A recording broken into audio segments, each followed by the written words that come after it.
We're joined now by Jack Burrell, the incumbent in Place 1. Just heard from your opponent. Now we're going to hear from you, Jack. And I know you're the senior statesman on the city council. Tell us about your experience with the council and your otherwise your personal background. Well, my personal background is I've been living in Fairhope for over 25 years. I've been, I believe, heavily involved in the community, serving on numerous charitable boards, volunteer committees, and whatnot. I'm going into my 13th year on the city council. 10 of those years I've been city council president, and as such you serve on the airport authority, the industrial development board, and as we were talking before, you know, I'm the chairman of the Eastern Shore MPO. So for me, it's not just a city service, but it's a regional service as well. You know, I'm an aerospace engineer by trade. I'm still a full-time engineer, go to work every day in my home office, but nonetheless, I still work every day. So it's a labor of love, and you know, it's a service to the community in my mind. What are you most proud of your dozen or so years on the council? I would say at the top of the list, two things. We eliminated the general fund debt several years ago. I had pledged to do that, or to try to do that. You can't do anything on your own. You have to work as a team. So I'm 1/5 of the votes on the council, and we have to work with the mayor on budgeting. So eliminating the debt was probably number one or number two. Up at the top also was preserving a lot of our iconic landmarks. We preserved the Triangle property, 108 acres there, which is the ribbon cutting for the Flying Creek Nature Preserve.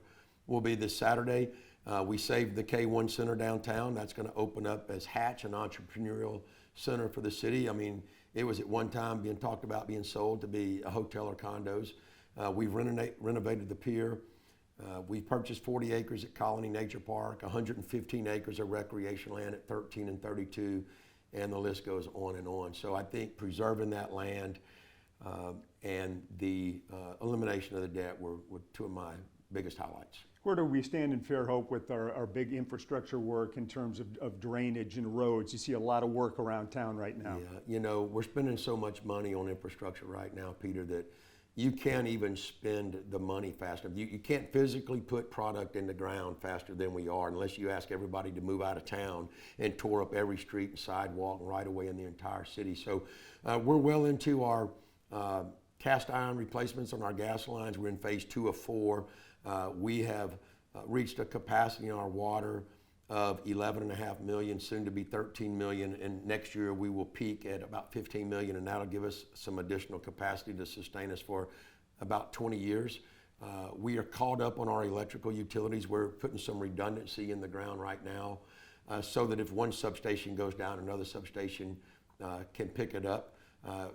That's nearing completion.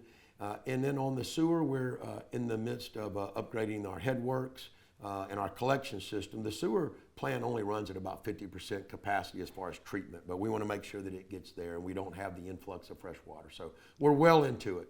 What's your blueprint for residential growth in Fairhope while maintaining the flavor of the city? Right. Well, you know, 90 to 95% of the growth has occurred in the county, and some of those have annexed into the city. It makes sense to allow them to annex once built so that we get the ad valorem tax, because they're going to impact our infrastructure, our roads, schools, et cetera. We need to square up our city limits. We can do that after the 2030 census. We need to put you know, we also can deny water if we don't have enough water. If we don't have enough sewer, we can deny annexation into the city. So we need to make sure that we grow in a smart way, that we have a balance of commercial, retail, and residential. And we're working on zoning regulations right now and building regulations to ensure that we don't get too dense as a population. Jack Burrell, running in Place 1. Thank you very much for being here. Thank you. We appreciate it. And we'll be back to talk about Place 2 right after this.